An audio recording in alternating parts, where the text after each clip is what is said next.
Hi, I'm Swan. I'm the Special Collections Education and Outreach Librarian at Rauner Special Collections Library here at Dartmouth College. Rauner Library is the primary repository on campus for the rare books, manuscript collections, and archival materials of the college. We have about 140,000 rare books. We have about 7 linear miles of archival and manuscript material. We think we're the coolest place on campus. And we're glad that you're here because we want to show you some of those cool things that we have in our collections.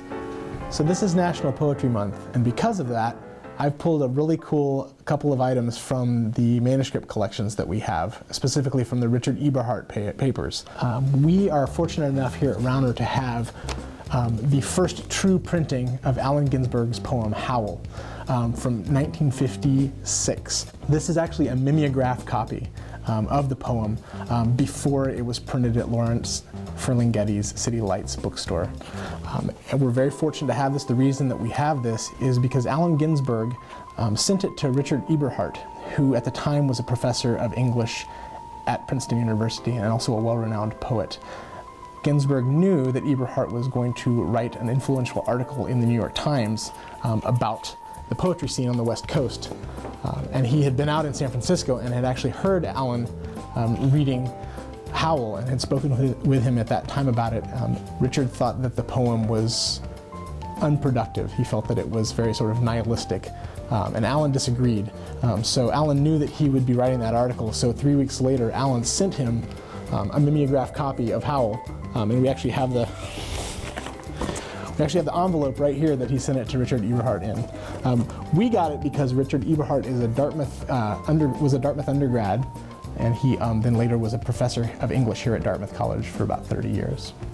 Another item that we have that is really cool is a first edition of the City Lights printing of Howl, and it's signed by Allen Ginsberg to Richard Eberhart, along with all kinds of crazy drawings. Allen was known for that sort of thing.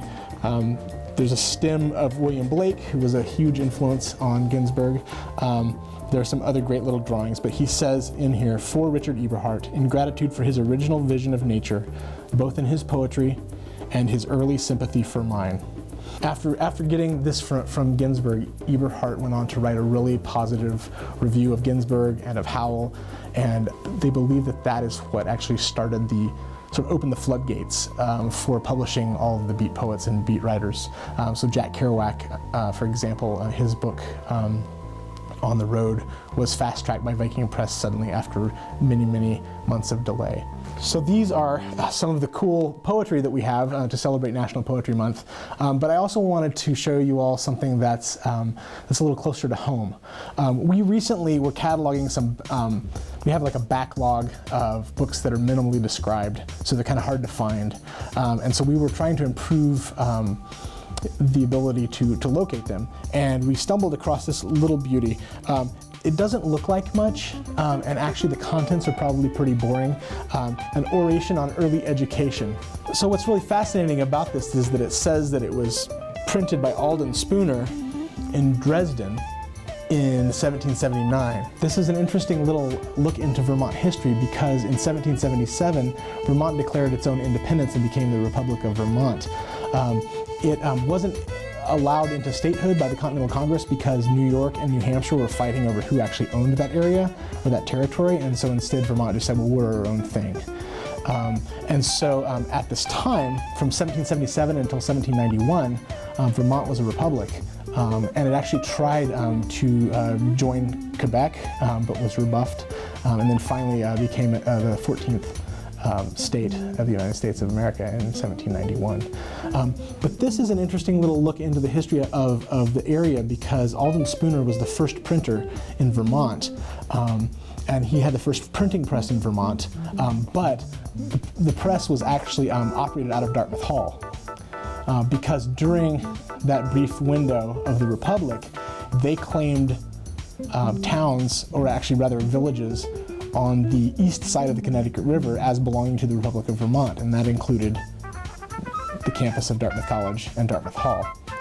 So it's a fascinating little look into Vermont history because Alden Spooner, the first printer in Vermont, actually did his printing initially in Dartmouth Hall on the eastern side of the Connecticut River, which is kind of cool. Also, there is some speculation that the press that he used may have actually been the first press brought to the United States, or to America rather, and so it would have been the one that printed the base psalm book. There's no proof of that, so it's kind of like more of an urban legend than anything else, but it definitely is the first press that was ever used in Vermont, and it is actually now on display at the Vermont Historical Society. You can go and see it there. So we're here in Rauner Special Collections Library at Dartmouth College. We have so many cool things here in our library, and a lot of people don't realize it, but Rauner is open to the public. So anyone in the community can just walk in and go to the front desk and say, "Show me something cool," and we will find you something cool. My name is Morgan Swan. I'm the Special Collections Education and Outreach Librarian, and I hope to see you here at Rauner soon.